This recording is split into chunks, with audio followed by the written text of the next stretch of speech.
जन श्रद्धा करे शूद्र का ज्ञान, ज्ञानावरणीय कर्म टले प्राप्त करे सद्ज्ञान। तेरा ज्ञान अनंत है, मुझे ज्ञान की प्यास, केवल ज्ञानी मैं बनूं यही है अंतिम आस। केवल दर्शी मैं बनूं यही है अंतिम आस। हेलो जी दीदी बोलो।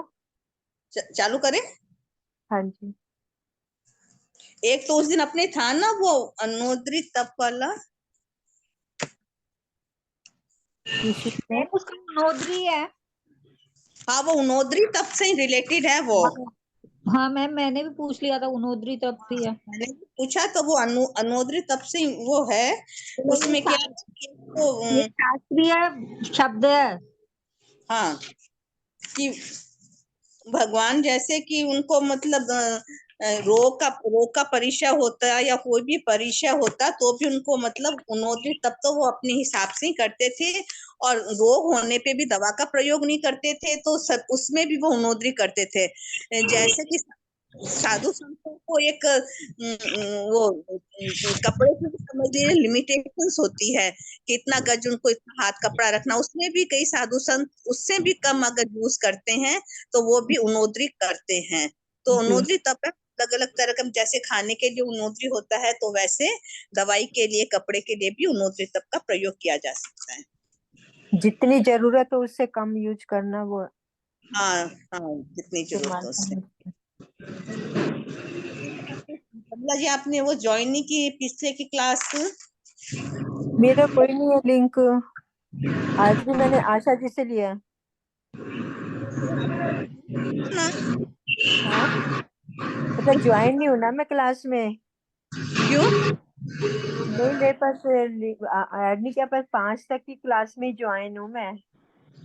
5 अच्छा तक का मेरे पास आता है, उसके बाद का नहीं आता कुछ भी। तो इतने दिन तो आप होते थे ना, है। इतने दिन तो आप हो रहे थे ना। हाँ, तो वो आशा जी से लिया हुआ था ना लिंक अच्छा ठीक है पहले। चलो अब हाँ ज्वाइन जी, करिए। आज उनसे लिया है मैंने ये। अच्छा सभी आसनों में श्रेष्ठ आसन कौन सा है? 97 क्वेश्चन है। क्या, कौन सा क्वेश्चन है? 97 है मेरे इसमें, तो आपके देख ली सभी आसनों में श्रेष्ठ आसन कौन सा है?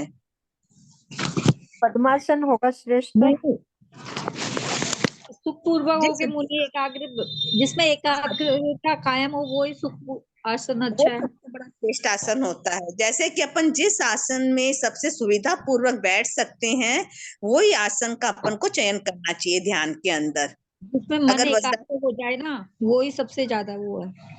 चाहे मतलब वज्रासन हो या पद्मासन हो, किसी को सुखासन में भी आराम मिलता है, माइंड कंसंट्रेशन हो जाए, तो वही आसन सबसे सर्वश्रेष्ठ होता है जिसमें अपन सुविधा पूर्वक लंबे समय तक स्थिरता पूर्वक बैठ सकते हैं। मेरे तो इसमें जिस नहीं है आसन कोई भी। क्या? ये मेरे में तो नहीं है इसमें पीडीएफ में। अच्छा नहीं। नहीं, 80 क्वेश्चन है। अच्छा 80 सभी क्वेश्चन आसन में देखो आप। श्रेष्ठ आसन कौन सा है? 80 नंबर 80। हाँ, अच्छा देख रही। आपका नंबर है क्या? ठीक है। जिस हम्म। आसन में पूर्वक स्थित होकर मुनि मन को एकाग्र कर सके वही सबसे श्रेष्ठ आसन है। मतलब कोई पद्मासन या वज्रासन श्रेष्ठ की बात नहीं है, आसन तो सभी श्रेष्ठ है, सुखासन। लेकिन जिसमें सुखासन। अपन विधा पूर्वक बैठ सकते हैं वही आसन श्रेष्ठ है। ध्यान की विधि क्या है? ध्यान की विधि बताते हैं। अत्यंत निश्चित सौम्यता युक्त एवं स्पंदन से रहित दोनों ध्यान की, तो जैसे कि ध्यान को अलग अलग तरह के ध्यान अपन मतलब करते भी हैं, बताते भी हैं, आंखें बंद करके भी करते हैं, लेकिन भगवान के अंदर ये मतलब विधि आई है कि जो नाक का अग्र भाग होता है उसको अपन मतलब उसके ऊपर अपनी मतलब को वो कर। हाँ टिका आंखों को मतलब खुला नहीं रखें, बिल्कुल हल्का सा बंद करें, हल्का सा खुला रखें, और मतलब होठ को ज्यादा दबाए नहीं, चेहरा बिल्कुल ऐसा लगना चाहिए कि सौम्य है या अपन को मतलब कंफर्टेबल लगता है उस आसन के अंदर। जो नाक अग्र भाग देखने की जो मतलब प्रक्रिया है, ये आसन की सबसे श्रेष्ठ विधि है। और ऐसे बिल्कुल आंखें बंद करके भी अपन करते हैं, चित्त को एकाग्र करके भी करते हैं, ज्योति केंद्र पर करते हैं, ज्ञान केंद्र पर, सभी केंद्र पर अपन मतलब ध्यान कर सकते हैं। शक्ति केंद्र नाभि की जगह जो है वो शक्ति केंद्र है। भ्रिकुटी, दोनों आंखों के बीच में जो जगह है वो भ्रिकुटी है, वो आज्ञा केंद्र है। अपन का ये जो ऊपर का भाग है ये सहस्रार केंद्र है, ये आज्ञा केंद्र है, ये विशुद्धि केंद्र है, ये आनंद केंद्र है, ये नीचे का शक्ति केंद्र है। ये सभी केंद्र है, ये ध्यान के लिए अच्छे हैं। लेकिन अपन आगम के हिसाब से नाक के अग्रभाग पे अपन को कोशिश करनी चाहिए कि यहाँ पे हम अम, मन को एकाग्र करें, तो शायद ये सबसे श्रेष्ठ आसन होगा। अत्यंत निश्चित सौम्यता युक्त एवं स्पंदन से रहित दोनों नेत्र को नाक के सामने स्थिर करें। ध्यान के समय मुख ऐसा शांत हो जैसे कि वह तालाब जिसमें मत्स्य सो रहे हों। नेत्र निश्चल और विकारहीन हो। दोनों ओष्ठ न अधिक खुले हों और न जोर से बंद किए हों। तात्पर्य यह है कि मुख पर किसी प्रकार की विकृति न हो एवं शांत एवं प्रश्न हो। समझ में आया आपको?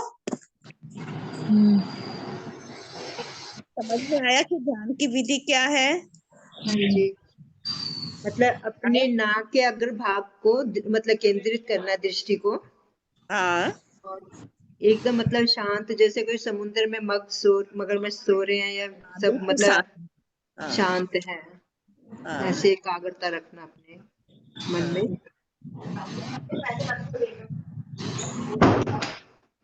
दोनों होठ न अधिक खुले हो न अधिक जोर से बंद हो, और मतलब चेहरा बिल्कुल, चेहरे पर कोई किसी तरह की विकृति नहीं हो, और वो शांत और प्रश्न रखे। ठीक है, आगे का ले लूं क्वेश्चन, कुछ इसमें डिस्कस करना है ध्यान के विषय में? नहीं, कर लीजिए। आगे ले लूं। हाँ हाँ जी। भगवान महावीर ने छद्मस्त अवस्था का उपयोग, श्रमण भगवान महावीर कसाई को छोड़कर रस वृद्धि को त्याग कर शब्दादि में अमूर्छित होकर ध्यान करते थे। छद्मस्त होने पर भी सदनुष्ठान में पराक्रम करते हुए उन्होंने एक बार भी प्रमाद नहीं किया। भगवान महावीर साधना काल में मन और चित्त वृत्ति को राग द्वेष एवं कसायों का कर दिया, और प्रमाद का भी त्याग करके राग द्वेष को समूलतः नाश करने के लिए प्रयत्नशील हो गए।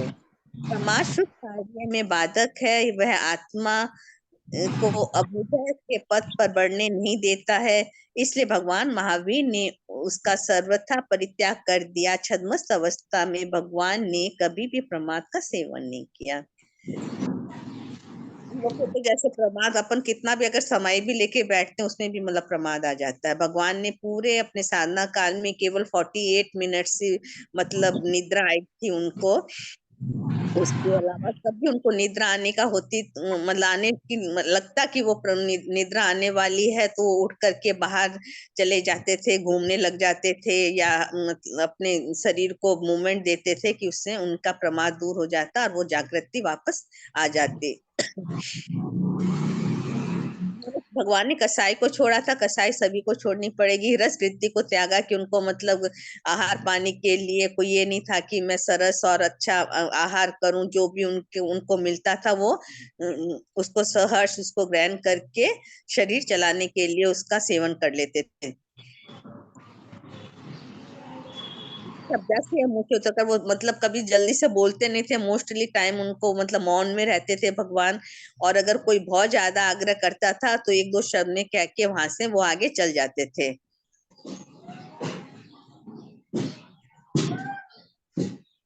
और मन एवं चित्त वृत्ति को आत्मचिंतन में एकाग्र करने के लिए राग द्वेष एवं कसाय को परित्याग कर दिया।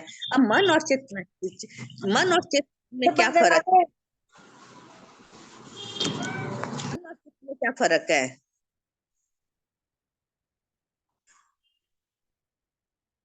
चित्त, मन है कि अपन जो मतलब जिस चीज को अपन वश में कर सकते हैं, कि इंद्रियों को वश में करने के लिए अपन को मन का उपयोग करना पड़ता है।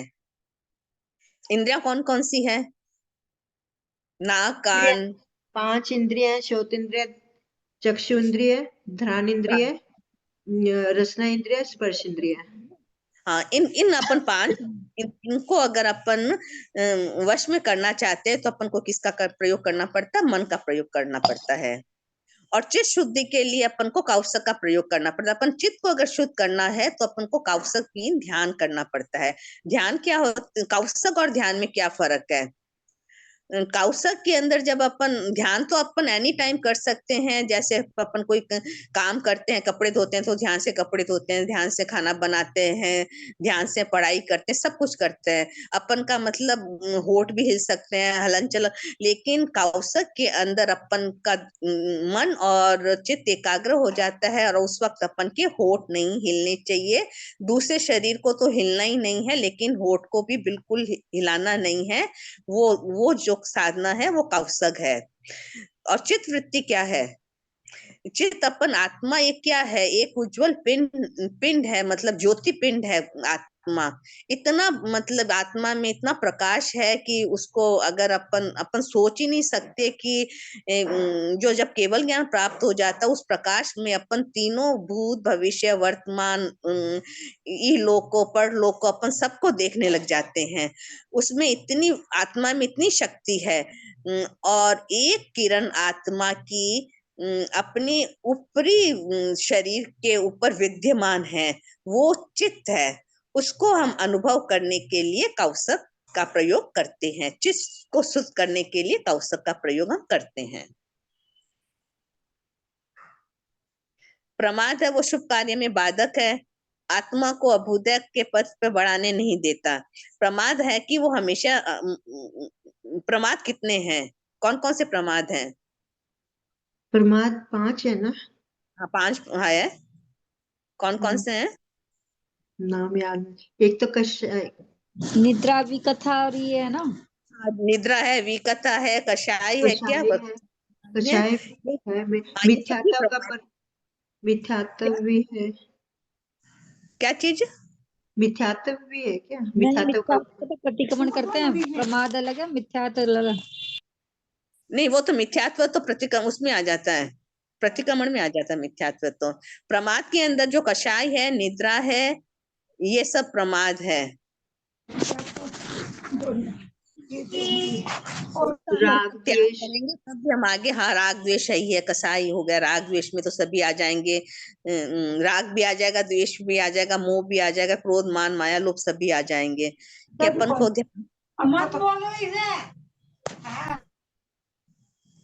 क्या। कुछ डिस्टर्बेंस थी। अच्छा, ठीक है। और भगवान ने छद्मस्त अवस्था, केवल ज्ञान के बाद में तो प्रमाद की कोई स्थान ही नहीं रहता, लेकिन छद्मस्त अवस्था में भी भगवान ने प्रमाद का पूरा त्याग कर दिया था। सर्दी गर्मी को भगवान को कुछ मतलब था ही नहीं कि सर्दी में भी और ज्यादा मतलब सर्दी लगे उनको, या उनको और ज्यादा परिश्रम सहन करना पड़े तो वो मतलब बाहर जहाँ पे ज्यादा ठंड होती थी वहां चले जाते थे। ऐसा नहीं था कि जहाँ पे गर्म स्थान है वहां पे बैठे रहे, ऐसे भगवान को कभी था ही नहीं। हाथ दोनों खोल करके मतलब ध्यान करते थे। वो मतलब सर्दी के जो जो होते हैं वो और उनको ज्यादा मतलब शीत लगे, लेकिन उन्होंने हमेशा प्रमाद का भगवान ने त्याग कर दिया था। इसमें और कुछ समझना है तो बताइए, नहीं तो आगे का क्वेश्चन ले रही हूँ। आगे लीजिए। साधना पथ के पथिक बनकर भगवान ने अपने योगों को किसमें लगाया? योग कौन कौन से होते हैं? मन वचन काया की प्रवृत्ति को योग कहते हैं। हाँ, उस मन वचन काया योग है। तो उसको भगवान ने साधना पथ के लिए योगों तीनों मन वचन काया को किसमें लगाया? अब ये है, स्वतः तत्व को जानने वाले भगवान महावीर अपनी आत्मा को शुद्ध करके त्रियोग को वश करके कसायों से निवृत्त हो गए थे। वे समिति एवं गुप्ति के परिपालक थे। भगवान ने इनकी के उपदेश से दीक्षा नहीं ली थी, वे स्वयं बुद्ध थे।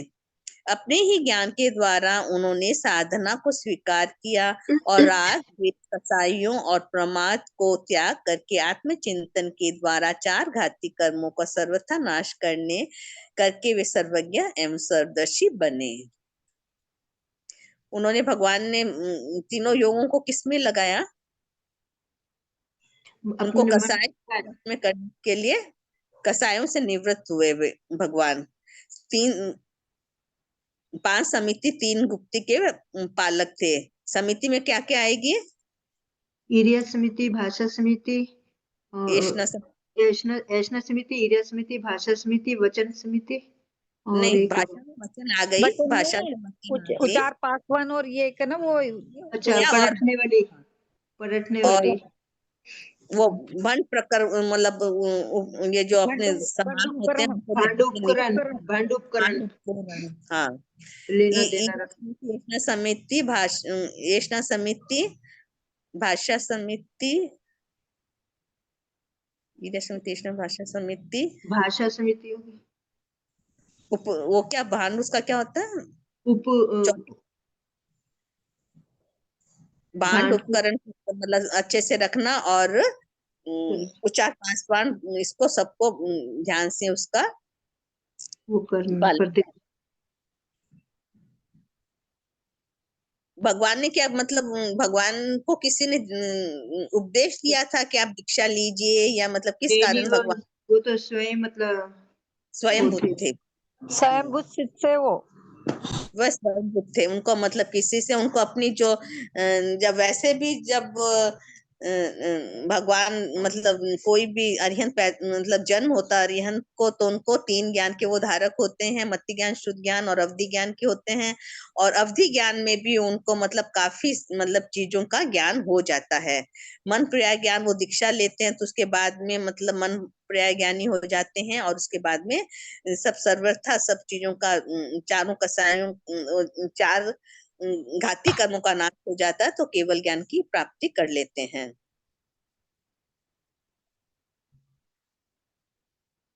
भगवान ने किसी के उपदेश से दीक्षा नहीं ली थी, वे स्वयं बुद्ध थे और उन्होंने राग द्वेष और कसाइयों और प्रमाद को त्याग करके आत्मचिंतन के द्वारा 4 घाती कर्मों को सर्वथा नाश करके सर्वज्ञ सर्वदर्शी बने। ठीक है, आ गया समझ में?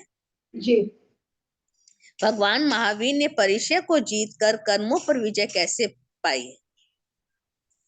साधक को प्राणांत कष्ट उत्पन्न होने पर भी अपनी साधना मार्ग से विचलित नहीं होना चाहिए। उसे सदा उत्पन्न होने वाले परिचयों को संभाव से सहन करना चाहिए। इस तरह भगवान महावीर समिति गुप्ती से युक्त होकर 12.5 वर्ष तक विचरे और अपनी साधना के द्वारा घाती कर्मों का क्षय करके सर्वज्ञ बनी और आयु कर्म के क्षय के साथ अवशेष घाती कर्मों का क्षय करके सिद्ध बुद्ध एवं मुक्त हो गए। जैसे कि 4 घाती कर्म का मतलब वो काल कितना हो सकता है?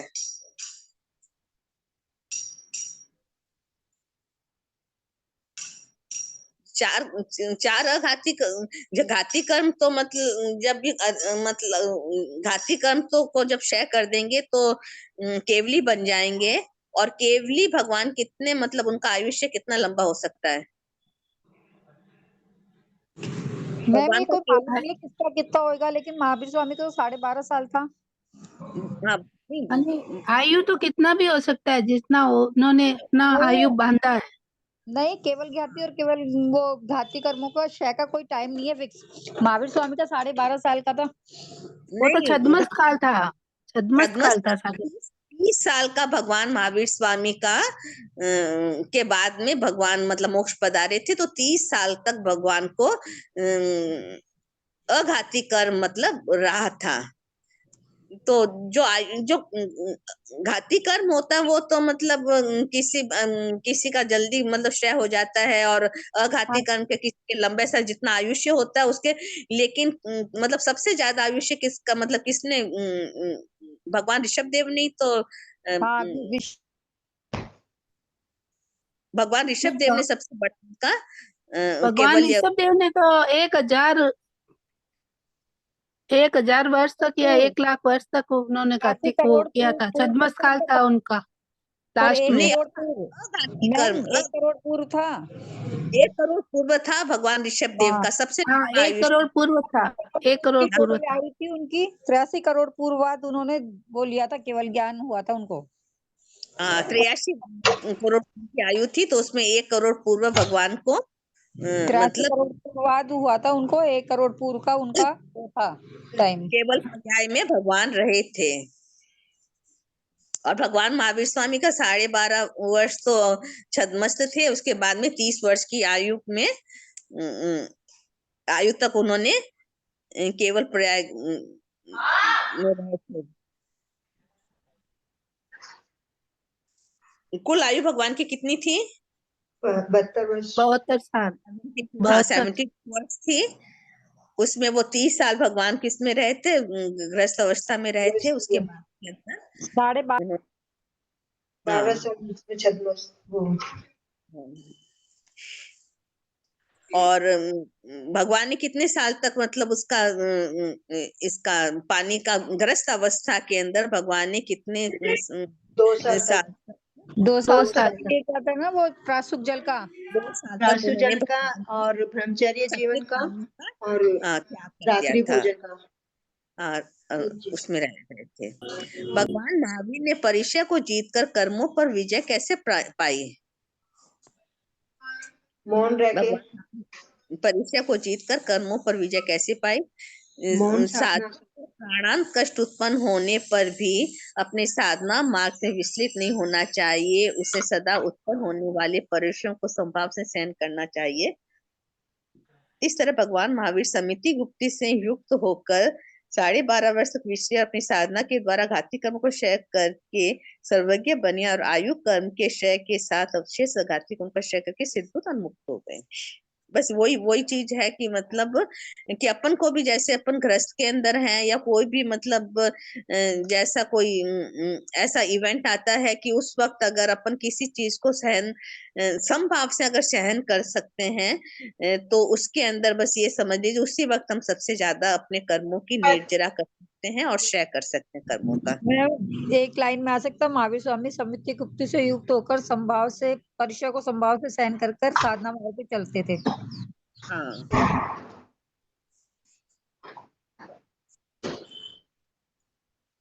अब है अगला क्वेश्चन। भगवान महावीर ने संयम साधकों के लिए आश्रम विधि का क्या उपदेश दिया? संयमशील साधकों के लिए, संयमशील भगवान महावीर ने संयमशील साधकों के लिए आश्रम विधि का क्या उपदेश दिया? प्रतिज्ञा से रहित ऐश्वर्य संपन्न परम मेधावी भगवान महावीर ने उक्त विधि को अनेक बार आचरण किया और उनके द्वारा आश्रित और उपदिष्ट इस विधि को अपने आत्म विकास के लिए अन्य साधक भी इसी प्रकार परिपालन करते हैं। जो भी भगवान ने मतलब आचरण किया था वो उन्होंने किया था और उन्होंने वही एग्जाम्पल आने वाले दूसरे साधु साधुओं के लिए वो मतलब उनका अब स्वतः ही पालन कर रहे हैं दूसरे साधु साधु जो उनके परंपरा के हैं। प्रतिज्ञा से रहित ऐश्वर्य संपन्न थे भगवान, मेधावी थे और उन्होंने उक्त मतलब ऊपर जो दिए गए मतलब जितने है उसका आचरण किया था और दूसरों को भी यही उपदेश दिया था कि आत्म विकास के लिए, आत्म कल्याण के लिए, मोक्ष मार्ग के लिए अपन को राग द्वेष को छोड़ना है, परीक्षाओं को जीतना है, समभाव में रहना है और 22 परीक्षा को जीतकर साधु संतों के लिए एक उदाहरण है कि मतलब उनको 22 परीक्षा जीत मतलब सहन करने होते हैं और गृहस्थों को तो मतलब रोज के परीक्षा एक न एक के पीछे एक परीक्षा आते ही रहते हैं, लेकिन हम उसको आराम से सहन कर रहे हैं लेकिन खुशी खुशी, लेकिन हम गृहस्थ जीवन छोड़ करके साधु मार्ग पर नहीं चल सकते क्योंकि अपन को परीक्षा सहन करने की अपने क्षमता नहीं है। लेकिन भगवान ने खुद सबका आचरण किया और अपन सबके लिए ये उपदेश दिया कि जितने हम राग द्वेष को छोड़ेंगे, जितने कसायों को छोड़ेंगे, जितने हम मोक्ष मार्ग के ऊपर आगे बढ़ेंगे उतने ही हमारी जो ये जो अपना जो कर्म बंधे हैं वो बहुत जल्दी कटते जाएंगे और अपन कर्मों का आश्रय करके सर्वज्ञ सर्वदर्शी अपन भी बन सकते हैं, शुद्ध बुद्ध बन सकते हैं, मुक्त हो सकते हैं। जो भगवान में जो आत्मा है वही आत्मा अपने अंदर भी है। अपन केवल आवरण आया हुआ है कर्मों का, इसलिए अपन उस चीज को मतलब पहचान नहीं पा रहे हैं आत्मा के ज्ञान को। अच्छा, भगवान अब आगे लेते हैं तीर्थंकर भगवान के 34 अतिशय। जन्म से कितने अतिशय होते हैं भगवान के? जन्म के टाइम जब भगवान मतलब 3 ज्ञान के धारक होते हैं ना। 3 ज्ञान के धारक होते हैं, तो अतिशय 34 है भगवान के। वो क्या है कि मतलब चार चार अतिशय होते अतिशय हैं। होते हैं। हाँ, जो भगवान कब मतलब जन्म होता है उस वक्त उनका शरीर निरोग होता है, भगवान कभी बीमार नहीं पड़ते। रक्त और मांस गाय के दूध के समान, उनका जो रक्त और मांस का जो रंग होता है वो गाय के दूध के समान सफेद होता है और मीठा होता है, लाल रंग नहीं होता अरिहंतों में। श्वासोश्वास पद्म कमल के समान सुगंधित होती है। जो श्वास लेते हैं तो वो किसके जैसे फूलों के जैसे सुगंधित होती है। आहार निहार अदृश्य रहे। आहार निहार अदृश्य, इसका क्या मतलब हुआ? आहार तो मतलब जो खाना वाना खाते हैं तो उनका पता नहीं चलता है, और निहार मतलब जो वो करते क्रिया करते हैं अपनी। और वैसे मतलब एक ये कहावत भी है कि भोजन भोग और भजन, भोजन भोग और भजन ये हमको हमेशा मतलब दिखा के नहीं करना चाहिए, इसको मतलब बिना दिखा करके अदृश्य रूप से करना होता है तो वो ज्यादा मतलब बेटर होता है। भजन भोग और भोजन, 3 चीज। जब भगवान के घाती कर्म क्षय हो जाते हैं, घाती कर्म कौन कौन से होते हैं? 4 होते हैं, ज्ञानावर्णीय, दर्शनावर्णीय, हाँ, वेदनीय और मोहनीय और अंतराय। तब ये वाले कर्म भगवान के जब क्षय हो जाते हैं, 4 घाती कर्म क्षय हो जाते हैं, तो भगवान के कौन से मतलब 34 अतिशय में से वायु अनुकूल बने, 6 ऋतु अनुकूल रहे। जहां जहां भगवान विचरण करते हैं वहां पे क्या होता है कि ये जब घाती कर्म कब क्षय होते हैं तब केवल ज्ञान भगवान को प्राप्त हो जाता है। तब केवल ज्ञान प्राप्त हो जाता है तो वहां पे जहाँ पे भगवान विचरेंगे वहां पर वायु अनुकूल हो जाएगी, हमेशा एक जैसा मतलब अच्छा, न बहुत ठंड रहेगी न बहुत गर्मी रहेगी न बहुत बारिश होगी, अच्छा अनुकूल मौसम रहेगा। सुगंधित वर्षा से धरती सिंचित होगी, अगर वर्षा होगी वो भी सुगंधित होती है। 5 वन के अच्छे फूलों से वर्षा होने लगती है। अशुभ पुद्गल नष्ट हो जाते हैं, शुभ पुद्गल प्रकट होते हैं। उनकी जो वाणी होती है वो मतलब कितने कितने योजन गामी, मतलब कितने योजन मतलब दूर दूर तक सबको सुनाई देती है। वो एक जैसा अर्थ मार्ग में देशना देते हैं भगवान, लेकिन उसके अंदर भी जो भी मतलब चाहे तिर्यंच हो, चाहे देव हो, चाहे देवी हो, चाहे मनुष्य हो, मनुष्य में कोई भी होगा वो किसी भाषा को जानता होगा, तो उनकी जो भाषा होती है कि उनकी मतलब उसमें उनकी भाषा में कन्वर्ट हो जाती है वो, और भगवान का पूर्ण देशना वो आराम से समझने लग जाते हैं। समस्त श्रोता प्रवचन को अपनी अपनी भाषा में समझते हैं। जन्मजात वैरी भी उनका वैर, जब जन्मजात वैरी भी होता है वो भी भूल जाता है। कैसे कि भगवान के संवत्सरण के अंदर अगर शेर बैठा है और वो बकरी बैठी, वो सब जने क्या करते हैं भगवान के मतलब उसमें इतने उनका प्रभाव ही इतना होता है कि वो अपने वैर भूल जाते हैं और सबको अपने मतलब सब मित्र के जैसे ही एक दूसरों से व्यवहार करते हैं। अन्य मत वाले देशना सुनकर विनय करें। दूसरे मतलब अन्य मत वाले भी अगर देशना सुनते हैं तो उनको मतलब आभार प्रकट करते हैं और अनुमोदना करते हैं। प्रतिवादी निरुत्तर होए, प्रतिवादी जो होगा वो मतलब भगवान को वो प्रश्न करेगा तो भगवान के आंसर से इतने संतुष्ट हो जाएंगे कि वो उनके फिर आर्ग्यूमेंट वो वापस नहीं करेंगे। 25 योजन तक कोई रोग नहीं होगा। 25 योजन मतलब वाणी कितने योजन तक जाती है, लेकिन 25 योजन तक जहाँ भगवान विचरेंगे वहां पे रोग नहीं होगा। शांतिनाथ भगवान का क्या प्रसंग आता, बताइए, आप कौन बताएगा?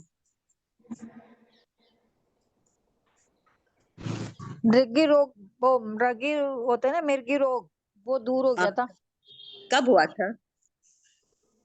मैम ये तो ध्यान नहीं है। भगवान का जब भगवान मतलब अपनी माँ के उसमें गर्भ में पेट में थे। गर्भ में आए थे ना, उसी वक्त मतलब कितने योजन तक बहुत ज्यादा वो मतलब जब अपना ये बड़े रोग जो होते हैं, प्लेग और जैसे ऐसी बहुत महामारी चारों तरफ फैली हुई थी, और वो भी मतलब भगवान के गर्भ में आते ही मतलब वो पूरा क्षेत्र था वो मतलब रोग रहित हो गया था। तो ये मतलब जब भगवान शांतिनाथ भगवान के अपन पढ़ते हैं उसमें किसमें छंद भगवान में, है शांतिनाथ भगवान के छंद में। नहीं, छंद में भी, हाँ छंद में भी पढ़ते हैं, और भगवान की जो मतलब शांतिनाथ भगवान का चारित्र में चारित्र पढ़ते हैं ना, तब उसके अंदर ये मतलब पूरा इसके डिटेल आता है कि भगवान के मतलब उधर में तब आए थे, तब भी मतलब कितने चारों जैसे तो जैसे कभी भी बीमारी होती है तो ओम शांति का अपन को मतलब कहते हैं कि ओम शांति शांति करते ही मतलब कितने रोग हैं वो दूर हो जाते हैं। तो जब भगवान जहाँ अरिहंत विचरते हैं वहां पे कोई 25 योजन तक योग नहीं होता, उपद्रव कोई करते नहीं है, स्वचक्री को भय ना होवे, पर चक्री लश्कर का। स्वचक्री क्या होगा, आप बताएंगे कोई? स्वयं चक्र। पर चक्री लश्कर क्या होता है? लश्कर तो वो योद्धा का वाला लड़ाई झगड़े का हो गया, पर लश्कर तो सेनाओं को समूह को कहते होंगे लश्कर। हाँ, लश्कर वही होगा कि मतलब कोई जहाँ भगवान विचरेंगे वहां पे ये मतलब युद्ध की कोई शंका नहीं रहेगी। और स्वचक्री तो अपने तो अपन का खुद का जो मतलब शासन वाला होगा, वो स्व को तो मतलब वैसे भी उसका तो भय वैसे भी नहीं होता है, और पर चक्री का भी भय नहीं होगा। बहुत ज्यादा बहुत ज्यादा वृष्टि नहीं होगी, कम वृष्टि नहीं होगी, दुष्काल नहीं पड़ेंगे, पहले उत्पन्न हुए उपद्रव शांत, और पहले जो उत्पन्न होंगे वो शांत हो जाएंगे। ये कब, ये अब ये देख 34 अतिशय है ना, 21 से 34 तक, ये कौन से अतिशय? घाती कर्म क्षय होने पे मतलब होते हैं। और देवकृत मतलब भगवान, देव जब भगवान दीक्षा लेते हैं तो देवकृत कौन से अतिशय के द्वारा, देवकृत के द्वारा कौन से अतिशय होते हैं? नख और बाल बड़े नहीं सुशोभित रहे, आकाश में धर्म चक्र चले, आकाश में 3 छत्र सोहे, 2 चंवर डुलाए जाते हैं, आकाश में पात पीठ सहित सिंहासन चले, आकाश में इंद्र ध्वज चले, उनके चारों ओर दिव्य आभा मंडल होता है, अशोक वृक्ष छाया करे, विषम भूमि भी सम बन जाए, कांटा उल्टा होवे, वायु अनुकूल बने। मतलब केवल ज्ञान के दर्शनों के बाद देव देव क्या करते हैं, उनके लिए देवकृत हो गए हाँ, वो घाती कर्म उनके क्षय होते हैं, तो उनकी मतलब बोली आवाज से और इनसे क्या क्या प्रभाव पड़ता है, या उनके मतलब उससे शरीर से या कैसे भी समझ लो, तो उनके वो अतिशय माने जाएंगे जो घाती कर्म के क्षय से। और जन्म से ही जो तीर्थंकर भगवान जब जन्म लेते हैं तब से उनके साथ होते हैं ये निरोगी शरीर, रक्तवास और गाय के दूध के समान श्वेत और मीठा हुए, हाँ, ये मतलब जन्म रक्त। के समय होते हैं, फिर घाती कर्म क्षय हो जाते हैं तो उसके वो अतिशय अलग हैं, और हाँ, जब उनको ज्ञान हो जाता है तब ये कौन से अतिशय होते हैं, ये देवकृत होते हैं कि देव मतलब इसको घाती जैसे कि कर्म जो भगवान बन को रहा है। ज्ञान होगा तो भगवान को मेरू पर्वत पे ले जाते हैं। भगवान को जब भी पाड़ना होगा, 5 कल्याणक होंगे तो देव आकर के मतलब तो वो देवकृत होंगे। वो देवव्रत होते हैं, भगवान का पालना करते हैं, तब मतलब हमेशा उसकी सोनया की मतलब बारिश होती है, वो सब देवव्रत। जब भी मतलब तीर्थंकरों का पालना होगा तो वहां पे क्या होगा, ओहो दानम जो होगा है वो किसके द्वारा होता है? देवव्रत के देवों के द्वारा। द्वारा। अब आपका कोई क्वेश्चन है, कोई प्रॉब्लम हो तो पूछिए।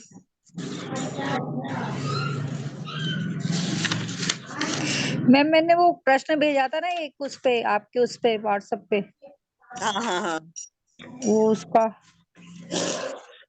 वो मैं कल बताने की इसको भावना रखती हूँ। अभी और कोई पूछ लीजिए आप तब तक। हाँ कल बता दीजिएगा मैम, कोई बात नहीं। आप कल बता देती हूँ। और कोई आपकी कोई प्रॉब्लम? आप याद याद एक और मतलब पूरी इसको सिलेबस है उसको अपने आप गो थ्रू करिए घर में, तो फिर उसके बाद के अंदर आपको मतलब आप मेरे को कोई क्वेश्चन करेंगे ना।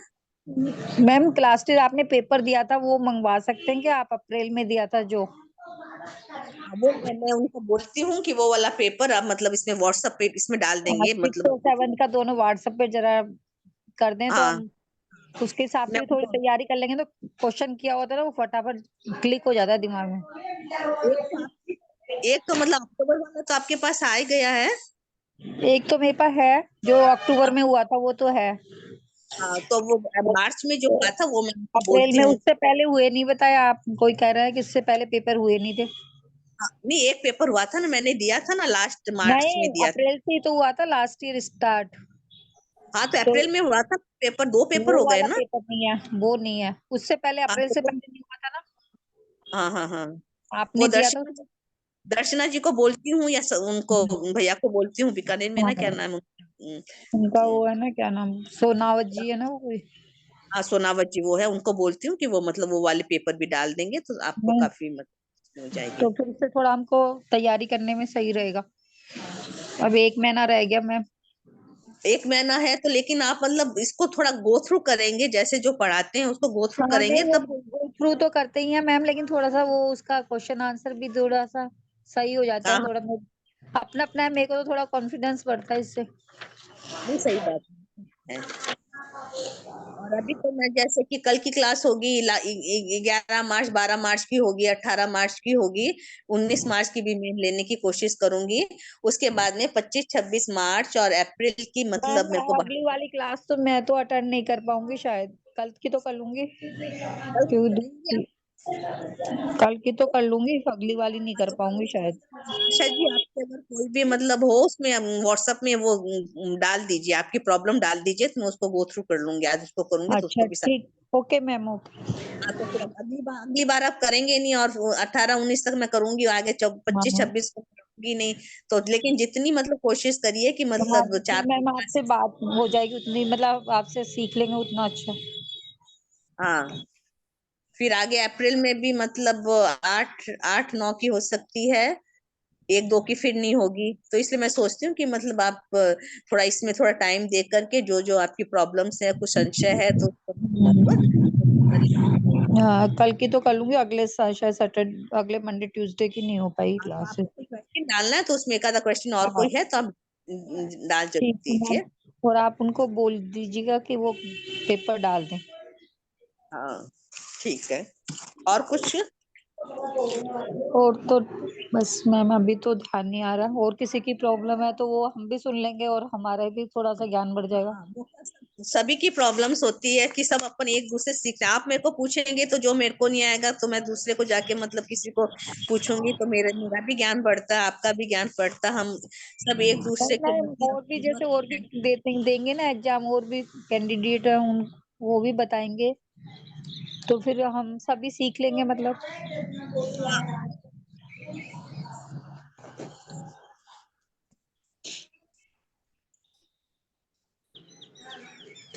अब ये क्वेश्चन मैं आपको पूछती हूँ, मैं छोटे छोटे से क्वेश्चन पूछती हूँ आपको।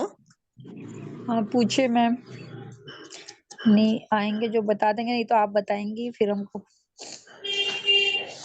ने 8 मास तक कौन से आहार से समय यापन किया था? 8 मास तक, लंबे समय तक भगवान ने कौन से आहार से समय यापन? बहुत मैम बड़ी। समझ, क्वेश्चन नहीं आया समझ में, क्या बोल रहे हैं? भगवान ने 8 मास तक कौन से आहार से समय यापन किया था? मीन्स कि मतलब भगवान ने क्या 8 मास तक केवल वही 3 आहार किए थे? वही उड़द के बाकले और वो लिए थे ना, हाँ और और वो 3 आहार थे ना मैम। उस दिन पिछले मैं इसमें बताया था, मैंने इसका काफी डिटेल बताया था। हम्म, चावल और बैर का चूरन बताया था आशा जी, हाँ, आपको याद है? बैर का चूरन बताया था मैम, आप भूल गए अब तो। वो कि लाल बेर होते हैं ना, जाड़ी बेर, उसका चूरन हाँ, बना फिर इतना डिटेल में बताया हुआ आप मत भूलिए प्लीज। अच्छा ओके मैम। आपको अपन ने काफी डिस्कशन किया था ना बैर के चूरन के ऊपर। बेर का चूरन, चावल और वो और उड़द की ये दाल। मतलब लगातार, मतलब मेरे को तो इसी क्वेश्चन के माध्यम से पता चला कि अब भगवान ने मतलब 8 मास तक मतलब तीन ही चीज का पालन किया था। ऐसे तो भगवान के 8 मास में पारने ही कितने होते हैं कि बहुत ज्यादा नहीं हुए होंगे।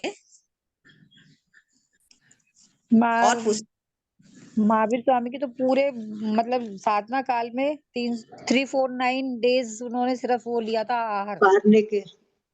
सही पारने बात के है। सिर्फ 349 डेज थे। तो मैम इसका याद करने का सबसे तरीका अच्छा है कि 365 दिन होते हैं ईयर में, उसमें हम्म। 16 दिन घटा दो, और 3 और अच्छा 4 और 9, उनका टोटल भी 16 ही होता है। अच्छा, 365 में क्या घटाते हैं? 3 4 9 जो आती है ना संख्या, 16। 349। हाँ 3 और 4 7 और 9 16, और हम्म। 349 डेज। 349। हाँ थैंक यू। तो 3 अच्छा 4 और तरीका। 9 16 डेज हो गए। हाँ और अभी ईयर में अपने 365 दिन होते हैं। हाँ हाँ हाँ हाँ, नहीं वैसे तरीका बहुत अच्छा आपने मतलब बताया कि सबको अपन ये बताएं, तो वैसे याद नहीं रहता हाँ, कि तो कितने। ये याद करने का सबसे सरल तरीका है कि एक बार मेरे से हाँ गलती हो गई थी, फिर मैंने इस तरह से याद किया है, तो वो हमेशा याद रहेगा। सही बात है, 349 डेज।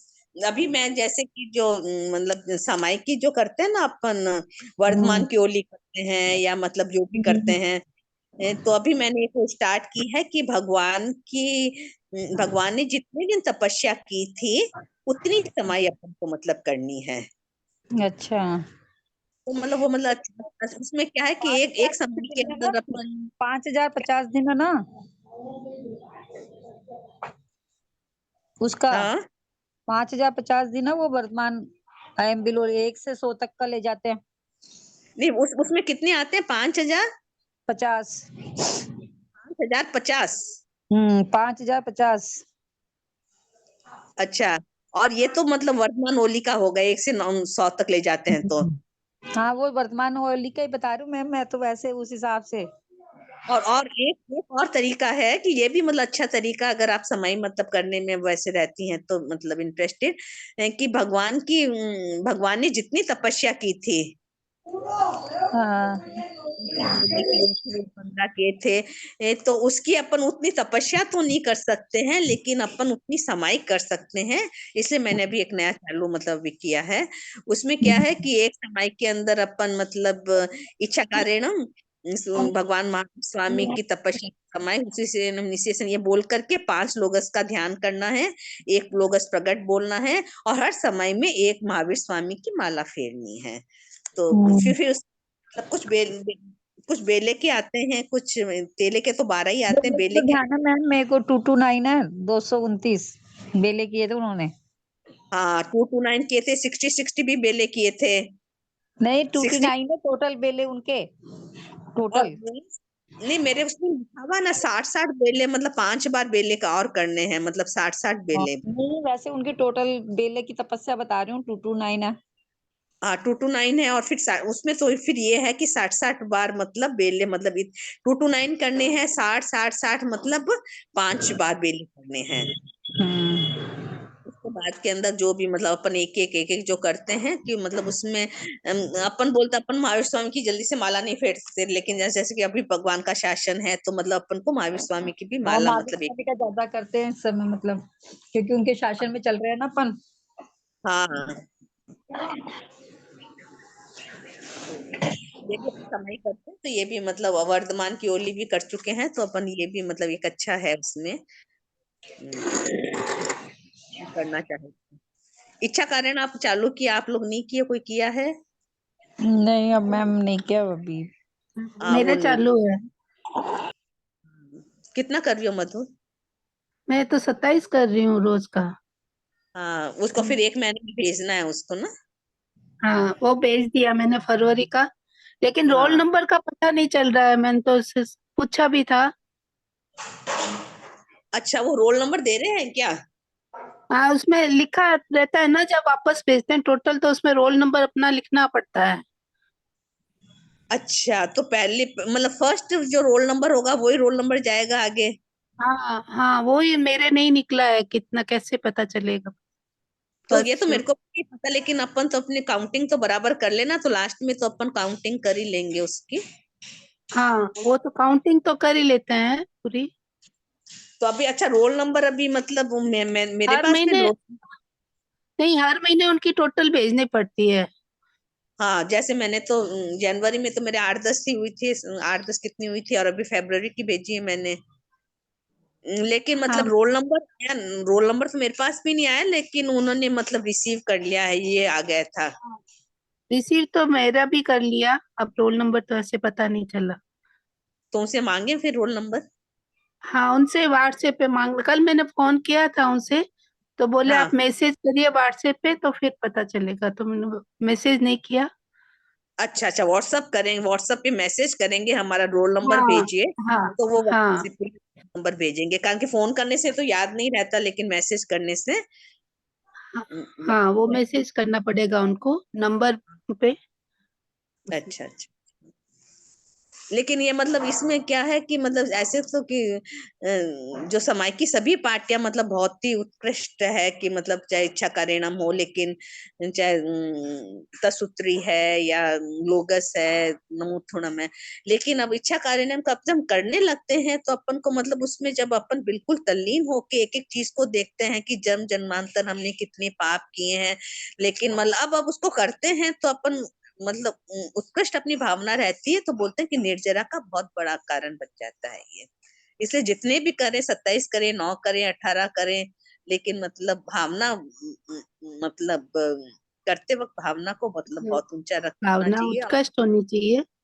बात का भावना उत्कृष्ट होनी चाहिए, और एक एक शब्द पे मतलब ध्यान रहना चाहिए कि मतलब कितने हमने जन्म जन्मांतर मतलब इसको किए हैं पाप, लेकिन हमने आलोचना नहीं की है, तो चलो हमको एक आलोचना का अच्छा मौका मिला है, तुमको करनी चाहिए। अब आगे क्वेश्चन पूछ रही हूँ, पलाल पुंज किससे कहते हैं? कितने तरह के मतलब ये शाल आई थी? 5-6 आई थी ना इसमें, आशा जी? आशा जी तो मेरे ख्याल नहीं है क्या? लीव कर दी क्या आशा जी? देखती हूँ, अभी इसमें दिख नहीं रही मुझे, कोई भी नहीं दिखाई दे रहा।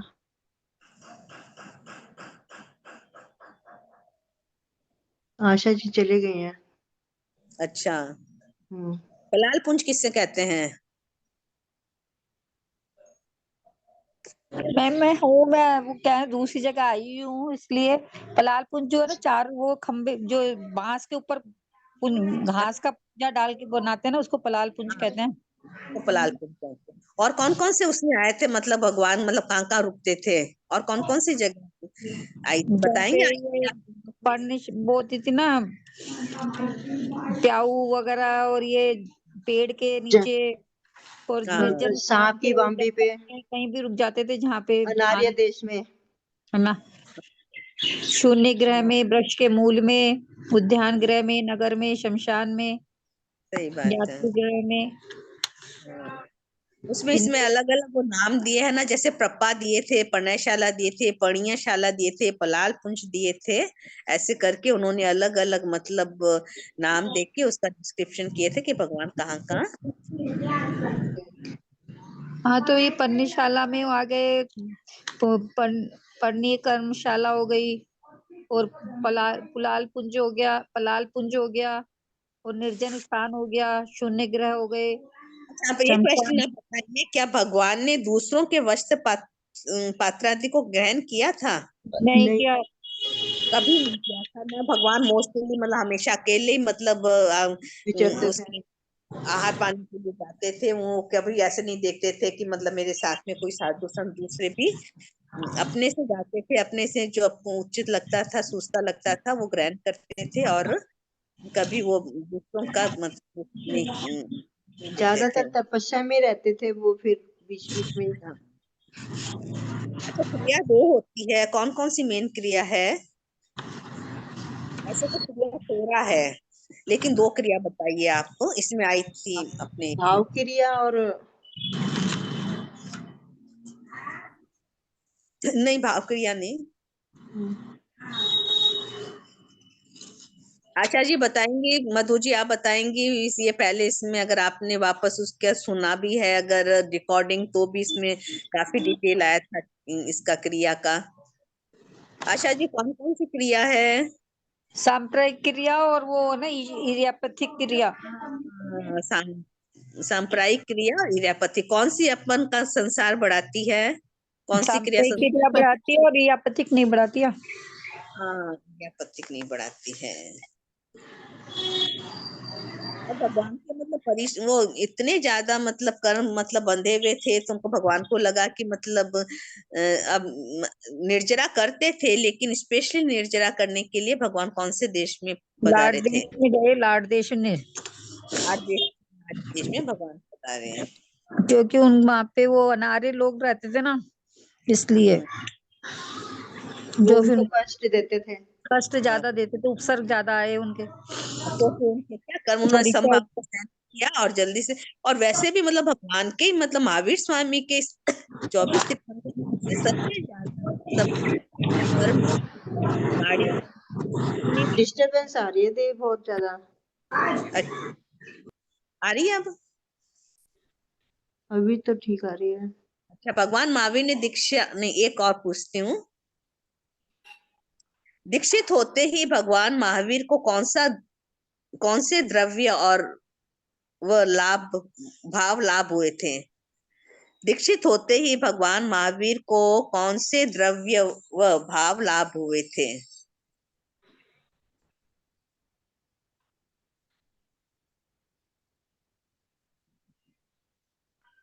जब भगवान दीक्षित हुए थे, दीक्षित तो होते ही। मन हाँ, प्रिय ज्ञान मिला था। बहुत अच्छा। और देवदूष्य मिला था उनको। हाँ, देवदूष्य हुआ था, वो द्रव्य हो गया। और भाव लाभ क्या हुआ था? मन प्राय पर्याय ज्ञान मिला था उनको। हाँ, मन मन पर्याय प्राय ज्ञान। ज्ञान मिला। कि अरिहंतों को ये मन पर्याय ज्ञान मिलता ही है। ये मन पर्याय ज्ञान होता है, वो भाव लाभ हो गया। और देव द्वारा जो वस्त्र देते हैं वो देवदूष द्रव्य द्रव्य लाभ हो। लाभ। वो द्रव्य लाभ है। हम्म। भगवान महावीर ने संयम किसके लिए लिया? स्वयं के लिए, अपने लिए। उनके लिए, कर्म की निर्जरा करने के लिए। और दूसरी क्या उनकी मतलब थी? तीर्थ की स्थापना के लिए। क्या? तीर्थ की तीर्थ की स्थापना तो बाद स्थापना में। के लिए और कर्मों की निर्जरा के लिए। कर्मों की निर्जरा, और प्लस बहुत अच्छा बोला है कि तीर्थ की स्थापना करने के लिए भगवान ने संयम धारण किया था। अच्छा, भगवान ने मतलब वो देवदूष्य से वो वस्त्र लिया था, ग्रहण किया था, तो भगवान को पता था कि उनको था कि मैं तो ये परीक्षा सहन कर लूंगा। और उन्होंने मतलब उसका लिया भी था। उनको पता था कि मैं इसको मतलब यूज नहीं करूंगा, तो भी उन्होंने क्यों लिया था भगवान ने? तो देव भगवान द्वारा ग्रहण करने। आगामी काल में वो लोग मतलब आने वाले साधु ये सहन कर पाए या नहीं कर पाए परीक्षा, इसलिए वस्त्र लिया था कि जिससे वो ढक सके अपने, और सर्दी से रक्षा कर सके। और एक और कारण, 3 कारण है इसके। सही बात है। और देवदूष्य वस्त्र भगवान के पास कितने साल, कितने महीने तक रहा? 13 महीने तक। हाँ, फिर कहाँ पे उनका मतलब वो उड़ के एक चले तो गए। उड़ गया था एक, मतलब फिर ब्राह्मण ने लिया था, ब्राह्मण को दे क्या दिया था। बताएंगे आपको? किस किस क्षेत्र में भगवान विचर रहे थे तब मतलब ये देवदूष्य व्रत था वो मतलब भगवान अचेलक हुए थे? बालूका नदी। बालूका नदी ये कहाँ है? कि शिखर जी के पास के अंदर है बालूका नदी। वहां पे मतलब भगवान विहार कर रहे थे, और वो कंटक में फंस गया था, तो भगवान ने उस वक्त को वापस नहीं प्रयास उठाया। नहीं किया।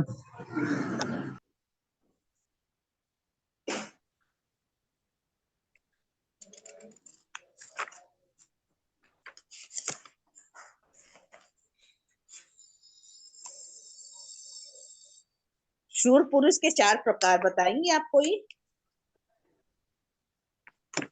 शूर शूर पुरुष, जैसे कि कोई भी पुरुष होता है वो शूर होता है, वो कौन मतलब कैसे कैसे वो मतलब उसके प्रकार कौन कौन से हैं?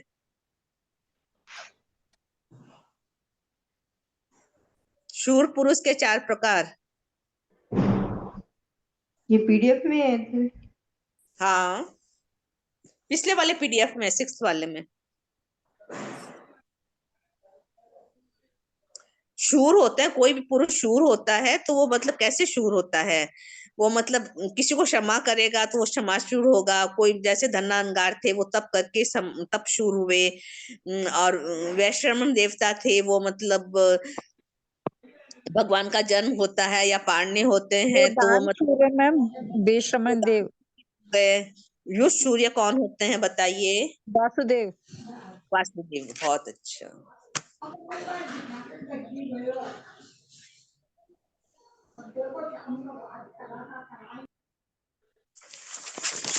भाव कितने हैं? भाव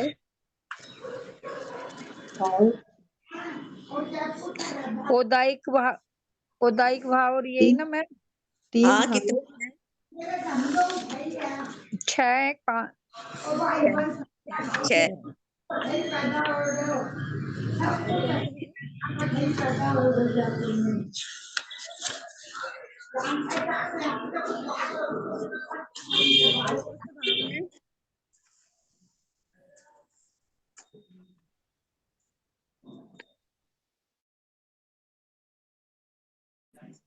और शायिक भाव है, शायोपशम भाव है, हाँ, और ये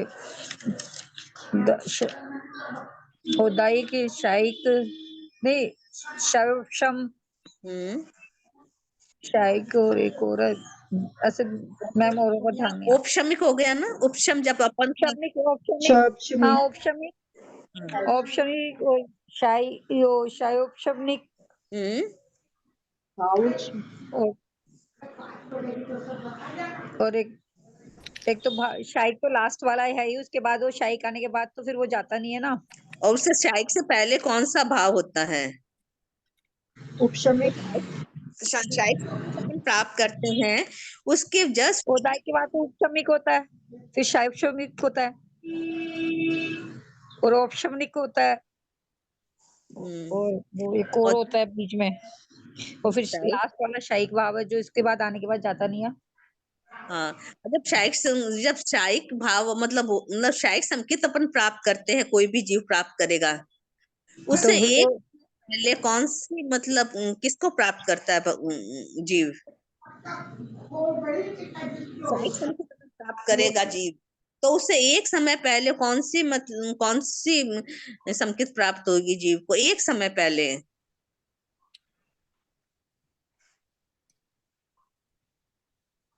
जब कर्मों की मतलब उपशम क्षण, होता है। छायक संकित। क्षण एक क्षण मात्र रह जाता है ना उसमें। हाँ, एक समय। क्षणोपशमिक होता है, क्या होता है?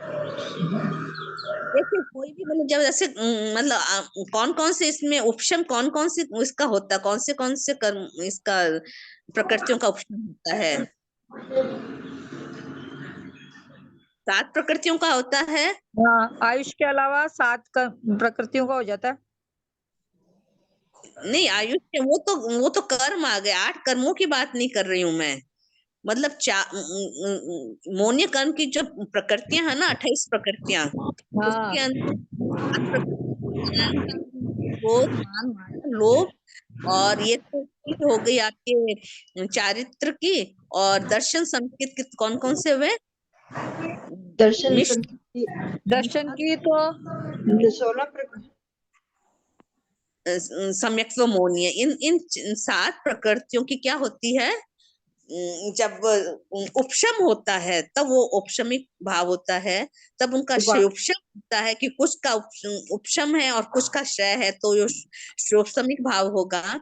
और शायिक सम की जब शायिक और ओदैयिक दोनों का संयोग होता है तो एक सान्निपातक भाव मतलब होता है, वो अरिहंत भगवान में बहुत उत्तम होता है।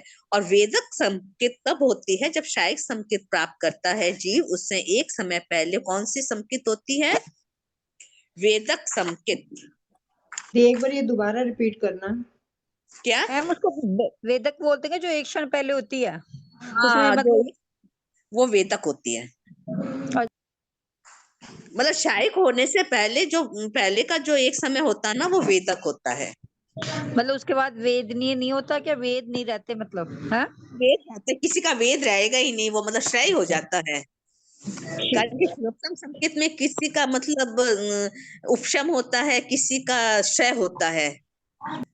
तो श्लोकतम संकेत तो आती जाती रहती है, कम ज्यादा होती रहती है, लेकिन शायक संकेत होने के बाद में जाती नहीं है। अच्छा, चार भावना बताइए आप मेरे को। इसका भी मैंने बहुत डिटेल में आपका उसको अगर उसको सुनेंगी, इसको आप रिकॉर्डिंग को, तो चार भावना मैंने बहुत अच्छी बताई मेरे पास थी। तो रिकॉर्डिंग करुणा है ही भावना, नहीं। मैत्री भावना, कौन कौन सी? करुणा, मैत्री, मैत्री हाँ, भावना, प्रबोध भावना, करुणा भावना और और मध्यस्थ भावना। हाँ, तो मध्यस्थ भावना। इसमें थोड़ा थोड़ा डिफरेंस है। ये मतलब सभी भावना बहुत मतलब अच्छी है, लेकिन थोड़ा थोड़ा डिफरेंस है। तो आप डिफरेंस बताएंगे, इसका क्या डिफरेंस है? मैत्री में, प्रमोद में, करुणा में है, तो मतलब ये उत्कृष्ट है, अच्छे मतलब अपने जब भाव उत्पन्न होंगे तब शुभ अपन ये भाव। भावनाएं कहलाती है ना मैम, ये क्या?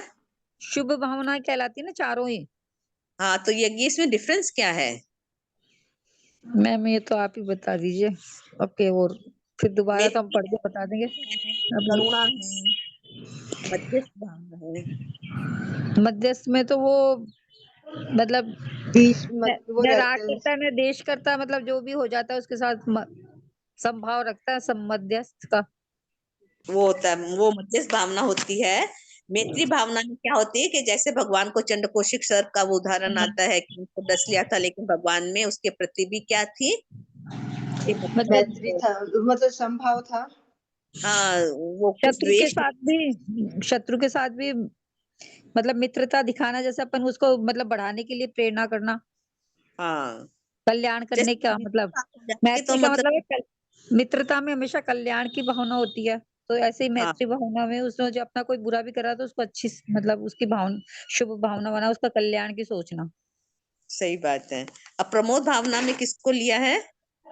अपने किसी के गुण, यश, इनको वृद्धि को देख के अपने खुश होना, मतलब प्रमोद भावना ये होती है। किसी चीज के लिए ईर्ष्या नहीं करना किसी के ऊपर। हाँ, कि मतलब हाँ, कभी किसी ईर्ष्या की नहीं वृद्धि होगा को कि देख के किसी तरह की भी मतलब अच्छी, जैसे कोई देख भी दूसरों चीजें की वृद्धि वृद्धि कर रहा में। है तो उसको देख के खुश होना, प्रमोद मतलब ईर्ष्या जलन नहीं करना। ये भी बात होती है। और जैसे कि अपन मतलब मतलब किसी के गुणगान का मतलब अपन करते हैं, गुणानुवाद करते हैं, गुणों का गुणानुवाद करते हैं, कब करते हैं? कि तब अपने उसमें क्या प्रमोद भावना होगी, तब कर पाएंगे। मतलब नहीं तो अपन को जैसे अंदर से आंतरिक खुशी होती है ना, तभी अपन किसी का गुणगान कर सकते हैं हाँ, कि प्रमोद आपने ये भावना करा। खुशी है उसके अंदर की, तो फिर अपन मतलब ये हाँ, प्रमोद भावना मतलब होगी नहीं अपन के अंदर। नहीं, प्रमोद भावना रहती है अपन जब भी अपन किसी की बढ़ती हुई देख, वृद्धि को देख के अपन खुश हो सकते हैं, मतलब उसका हाँ, गुणगान कर तब सकते तब हैं। हाँ, और ईर्ष्या नहीं रहेगी, तब अपन में ईर्ष्या बिल्कुल नहीं रहेगी, तब ये हाँ, तो प्रमोद ईर्ष्या, भावना। हाँ। अच्छा, करुणा भावना कहाँ पाई जाती है? करुणा भावना करुणा किसी के दुख दर्द को देख के उसके प्रति करुणा रखते हैं ना अपन। कोई हाँ, बीमार है, कल्याण है, या पशु पक्षी जीव जंतु कोई भी, उनके प्रति वो करुणा करना। अच्छा, इसके लिए रोगी मैंने के आपको कोई। उदाहरण बताया था, किसका बताया था? उदाहरण बताइए करुणा भावना का।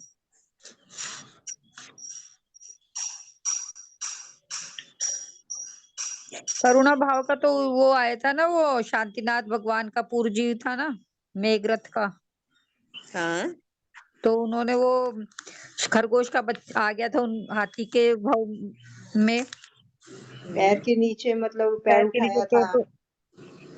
हाथी ने 2.5 दिन तक 3 दिन तक पैर उठाया था। हाँ, तो उन्होंने पैर तो नीचे नहीं उसको रखा था, और फिर थोड़ी तो देर के बाद में जब वो खरगोश वहां से गया था, वो धराम से गिर करके वहीं पे तो मतलब उसी में उनका पाँव जाम हो गया, तो वो गिर के और उनकी मृत्यु हो गई थी हाथी के भाव में। तो वो राग और द्वेष उसके अलावा भी में मैंने बताया था ना, जैसे कि फॉरेन के अंदर मतलब कई लोग हैं वो धर्म को समझते हैं या नहीं समझते हैं, धर्म किसको कहते हैं, लेकिन उनमें मतलब करुणा भावना बहुत उत्कृष्ट होती है कि वो अपनी जो प्रॉपर्टीज होती है उसको 1/3 कोई 3/4 मतलब दान दे करके मतलब अपनी नई लाइफ शुरू करते हैं, वो भी करुणा भावना होती है। और ये जो बड़े बड़े आजकल संस्थाएं बनी हुई है उसके अंदर वो क्या है कि हमेशा मतलब देखते हैं कि मतलब कौन किसको, जैसे कि अभी ये लिम्स का हुआ था, लिम्स डिस्ट्रीब्यूशन हुआ था ना अभी, हाथ का पैर का, कि मतलब जिसको बचपन से वो पोलियो है और उसके उसके मतलब थोड़ा सा अगर मूवमेंट है, 4 इंच का उनका हाथ है, तो उन्होंने मतलब हाथ और पैर, लिम्स और हैंड्स लगाए थे। तो ये सब इस टाइप की जो भावना किसी होती की है, दुख दर्द की ऐसा कोई भावना मतलब उसकी मदद करना करुणा भावना में आता है मैम। हाँ जैसे कि सर्दी के दिन होते हैं तो कोई लोग तो रात में अपन को गर्म कपड़े वस्त्र वगैरह दे के, कोई भूखा है तो उसको खाना खिला के। हाँ ये सब कब होती है, तब जागृत होती है, तब होता है। वृद्ध की सेवा करके। बीज मध्यस्थ भावना आपने बताई दी। कौन सी भावना? अच्छा, मध्यस्थ भावना में तो यही आएगा ना, जैसे राग द्वेष नहीं करना और मनोयोग्य और अनमनोयोग्य पर संभाव रखना। हाँ सही। मतलब और कोई संयोग वियोग हो जाए तो उस टाइम मतलब मध्यस्थ रहना। और जैसे अगर कोई भी मतलब कोई प्राणी है विपरीत प्रवृत्ति का है, तो मतलब वो क्या है कि उसमें पापी से घृणा नहीं करनी चाहिए, किससे घृणा पाप करनी चाहिए? पाप से घृणा करनी चाहिए, पापी हाँ, से नहीं करनी चाहिए। पापी से घृणा कभी नहीं करनी चाहिए।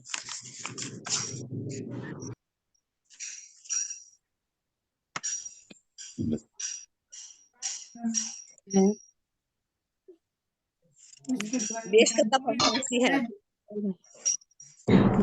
देश कथा तो ये इसमें आया है कथा है ना जो हाँ, 4 इस तरह की होती है ना, राज्य कथा, भक्त हाँ, कथा, देश कथा और पुरुष कथा। वी- और स्त्री कथा, स्त्री कथा, देश कथा, भक्त कथा भक्त और कथा, राज कथा। राज कथा। तो देश कथा में क्या क्या आ गया? इस मतलब फिर उसके अलग अलग मतलब वो है, क्या कहते हैं आपको, देश प्रकार फिर है, देश विधि कथा है, देश विकल्प कथा है, देश छंद कथा है, देश नेपथ्य कथा। इसको आप पढ़ सकते हैं कि इसके इसमें से काफी क्वेश्चंस आते हैं। देश कथा वाले में नहीं ये जैसे उसके किसी में चार चार मतलब चार का है ना इसमें, हम्म। राजकथा चार चार है, तो भोजन कथा है, तो ये दो जो बोल हैं हम्म। विधि के चार, दो दो के भी आएंगे आपके इसके अंदर।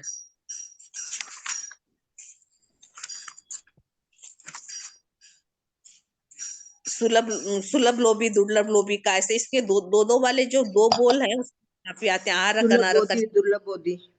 आहारक का अनाहारक का डिफरेंस है, संगी असंगी का है, अपरित अनंत संसारी का है। संगी असंगी में तो यही है ना, मन वाले और बिना मन वाले, यही दो, बस इतना ही लिखना होता है। और परित और अनंत में क्या फर्क है? परित मतलब जिसका संसार घट गया और जिसका हाँ, संसार घटा नहीं हो, परित। अपरित। परिभवी परित होगा और अनंत संसारी होगा, वो क्या होगा? अभवी होगा।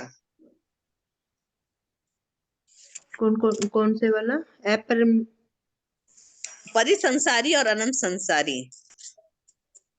परित परित परित वाला तो, परित तो और जिसके संसार सीमित हो गया। एक बार संकित प्राप्त कर ली है, अर्थ हम्म। उद्गल परावर्तन काल उसका बाकी रह गया है, और वो अवश्य मोक्ष जाएंगे, वो परिसंसारी होते हैं। और हम्म। अनंत संसारी होता है, वो मोक्ष नहीं जाते। हाँ अभवी होता उनकी संख्या अभवी। सीमित नहीं। अभवी वैसे नहीं होगा, अभवी भवी का नहीं होगा, जिसने अपने वो भवी भी हो सकता है, लेकिन अभी तक उन्होंने अर्थ उद्गल परावर्तन मतलब उसका उसका स्पर्श नहीं हुआ है उनका। वो अनंत संसारी है कि उनका मतलब जो काल है वो मतलब अभी उनका सीमित नहीं हुआ है।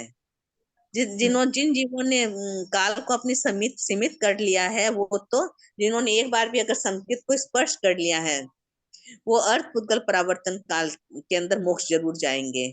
और जो अनंत संसारी है, जो जीव अनंत काल तक संसार में परिभ्रमण करते रहेंगे, अर्थात जिन जीवों को भवों की संख्या सीमित नहीं, उनकी संख्या सीमित नहीं हुई है। और भवी और अभवी का तो अलग आएगा ही कि मतलब भवी तो कभी जाएंगे ही नहीं। भवी जाएंगे, अभवी नहीं जाएंगे मोक्ष में। हाँ sorry, हाँ भवी जाएंगे, अभवी तो कभी मोक्ष नहीं जाएगा। हाँ। अच्छा, जम्बू द्वीप है अपना, कितने योजन का है?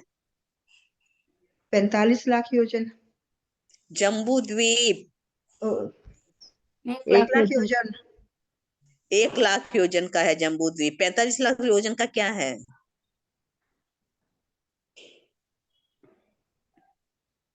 जम्बू द्वीप है वो 1 लाख योजन का है। 45 लाख योजन का क्या है?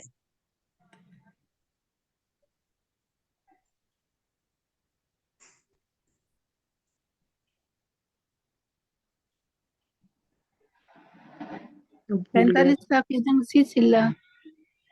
सिलसिला 45 लाख योजन की है। अपना 2.5 द्वीप है वो पूरा मिला करके।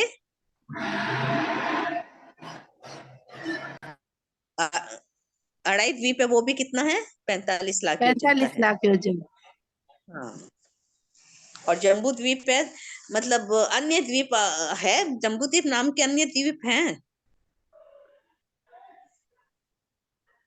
है जम्बू नौशाद। द्वीप नामक के अन्य द्वीप अलग अलग है, लेकिन भरत क्षेत्र में जम्बू द्वीप एक ही है। भरत क्षेत्र में तो नहीं, भरत क्षेत्र में जम्बू द्वीप नहीं, जम्बू द्वीप के अंदर भरत क्षेत्र है। मतलब हाँ, मनुष्य जो जम्बू द्वीप मनुष्य, के अंदर भरत क्षेत्र है। ठीक है। हाँ, जम्बू द्वीप है जो मनुष्य है। अपने वाले जम्बू द्वीप में मतलब केवल मनुष्य रहते हैं। बाकी इस नाम के सैकड़ों द्वीप है, लेकिन वहां पे कहीं पर भी मनुष्य का निवास, नहीं। अन्य द्वीपों में, जम्बू द्वीपों में मनुष्य का निवास नहीं है। बहुत सारे द्वीप है, जैसे कि एक एक द्वीप के बाद में क्या आता है? एक द्वीप है, उसके चारों तरफ क्या होगा? समुंदर। समुद्र समुद्र होगा। होगा। उसके आगे, उसके चारों तरफ क्या होगा? फिर द्वीप फिर होगा, फिर समुंदर होगा, फिर ऐसे हाँ, ऐसे मतलब कितने, असंख्यात है। हाँ, कि अपन गिनती नहीं कर सकते हैं। असंख्यात है। असंख्यात द्वीप और समुद्र है। तो जम्बू द्वीप नाम के द्वीप भी है असंख्यात, लेकिन मनुष्य जहाँ पे मतलब निवास करता है वो केवल इस 2.5 द्वीप के अंदर ही। अरे,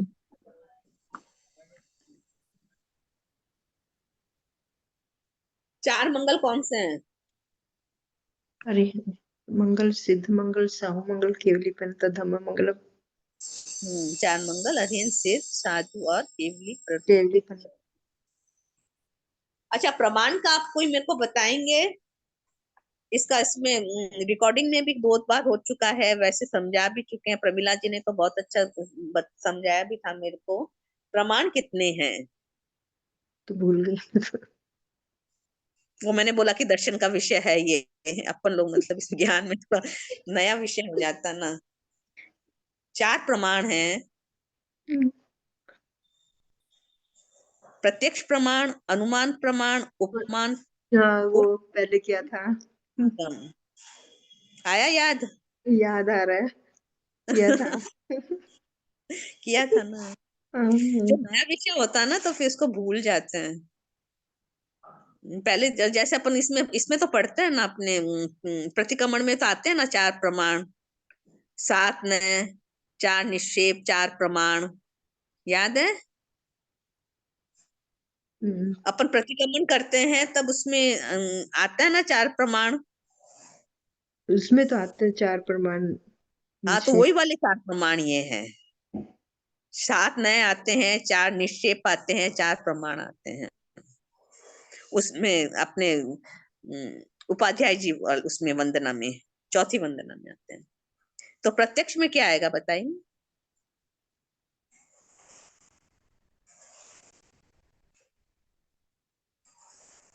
प्रत्यक्ष नहीं है। अक्ष, अक्ष का मतलब होता है अक्ष, अक्ष शब्द का अर्थ होता है आत्मा और इंद्रिय। अपनी आत्मा है और इंद्रिय है, ये क्या है? प्रत्यक्ष अक्ष नहीं, है, अक्ष अक्ष है, अक्ष अक्ष है। अच्छा, अब बताइए कि जैसे ज्ञान का मैंने बताया था कि ज्ञान कौन से 5 ज्ञान हैं? मति ज्ञान, श्रुति ज्ञान, अवधि ज्ञान, केवल ज्ञान, मनोप्रय ज्ञान। हाँ, तो इसके अंदर मतलब इंद्रियों की सहायता से मतलब इंद्रियों की सहायता से कौन से ज्ञान होते हैं? मति ज्ञान और श्रुति ज्ञान।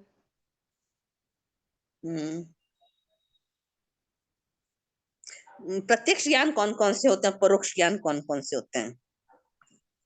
प्रत्यक्ष जो इंद्रियों की सहायता से जो हमें दिखाई देता है वो प्रत्यक्ष ज्ञान है, और परोक्ष ज्ञान जो हम बिना इंद्रियों के, जैसे नहीं, अवधि ज्ञान, केवल ज्ञान और मनोप्रय ज्ञान। 3 ये ज्ञान कौन है मनोप्रय परोक्ष ज्ञान। है, वो 3 ये ज्ञान कौन से परोक्ष है, 2 ज्ञान प्रत्यक्ष है। कौन से ज्ञान प्रत्यक्ष है? मति ज्ञान और श्रुति ज्ञान। ये इसमें उल्टा आ रहा है। हाँ, नहीं उल्टा कैसे होएगा? नहीं, मति ज्ञान, अपन श्रुति ज्ञान प्रत्यक्ष है। हाँ, वही मैंने बोला है ना। तो ये हाँ तो इंद्रियों की सहायता से होते हैं, और हाँ, मन पर क्या है, केवल ज्ञान और अवधि ज्ञान, ये सब परोक्ष ज्ञान है। ये परोक्ष ज्ञान है। जैसे अब देवता और नारकित को तो होता ही तो है, जन्म से होता है ये तो अवधि ज्ञान, और ये जन्म से होता है उनको तो अवधि ज्ञान तो। अवधि ज्ञान।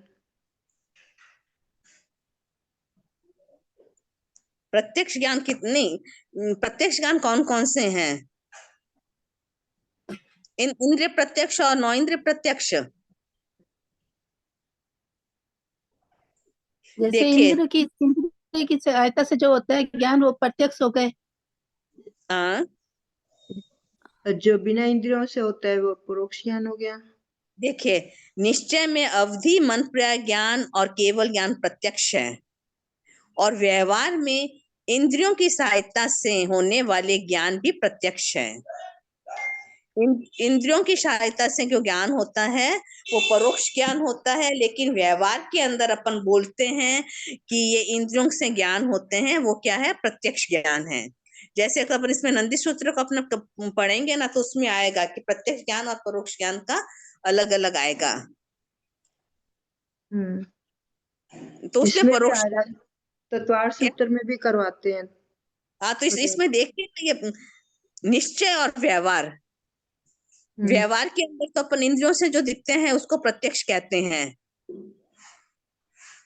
लेकिन ये होते कौन से ज्ञान है, ये परोक्ष ज्ञान होते हैं। अभिबोधनिक और शुद्ध ज्ञान होते हैं, ये परोक्ष ज्ञान होते हैं। और इसमें इसीलिए मैंने वापस इसको रिपीट किया है। अक्ष शब्द का अर्थ आत्मा और इंद्रिय है।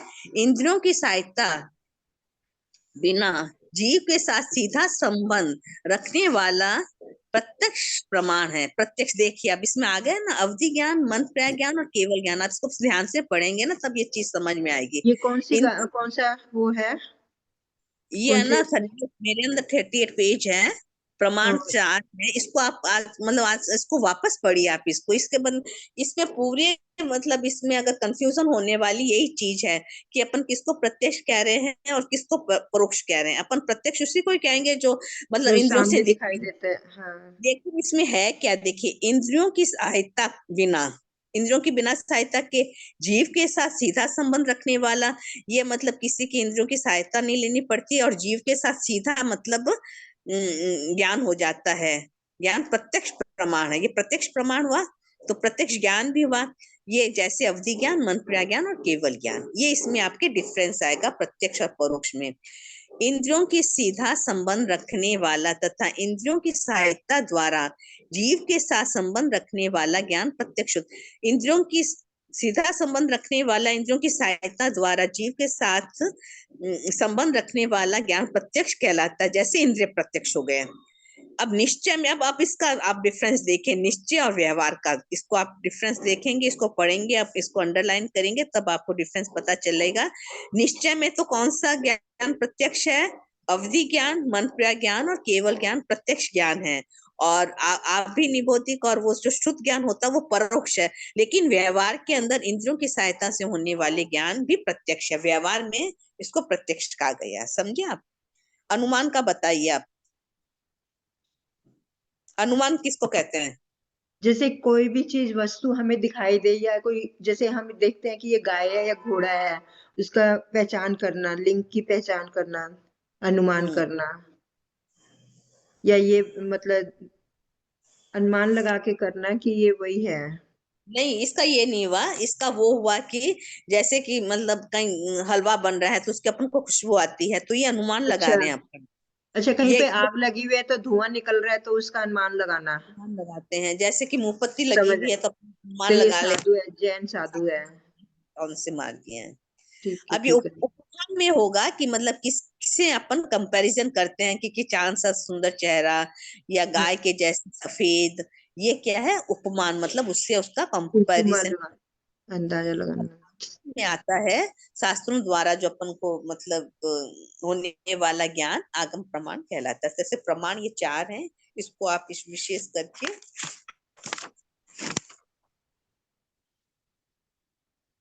श्रावक के 4 प्रकार। श्रावक होता है वो कितने प्रकार के होते हैं? 4 प्रकार का। हाँ, कौन कौन से होते हैं इसमें? एक तो श्रावक का जैसे संबंध किसकी, क्या? ये वाले है क्या जिसमें 4 प्रकार के, मतलब जैसे एक, नहीं ये तो और जैसे कुछ है। अपन बोलते हैं ना अम्मा पियरो आता है कि मतलब साधु संतों के लिए, मतलब हम्म। साधु संतों के लिए अपने संबंध कैसे होते हैं, इसके श्रावक के 4 प्रकार होते हैं। कि मतलब एक तो अपन को इतना, जैसे कि माता पिता कितना बच्चों का ख्याल रखते हैं कि हर स्थिति के अंदर वो कोई गलती भी करते हैं तो उसको मतलब समझा करके उसको लेट गो कर देते हैं, तो माता पिता के समान एक होता है वो। भाई अम्मा के समान, एक मित्र के समान, एक स्रोत के समान, ऐसे ये 4। होते हैं। ओके। अम्मा प्यारो तो ये माता पिता के समान आ गया। हाँ, और भाई तो के समान हो गया। ठीक है।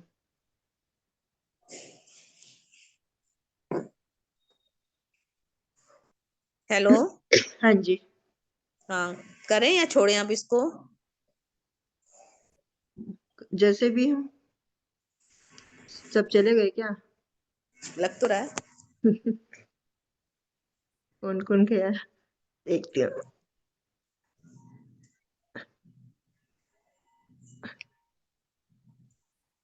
मधु जी बैठी हुई है और आप और मैं। अच्छा, मधु जी करना है या छोड़ना है?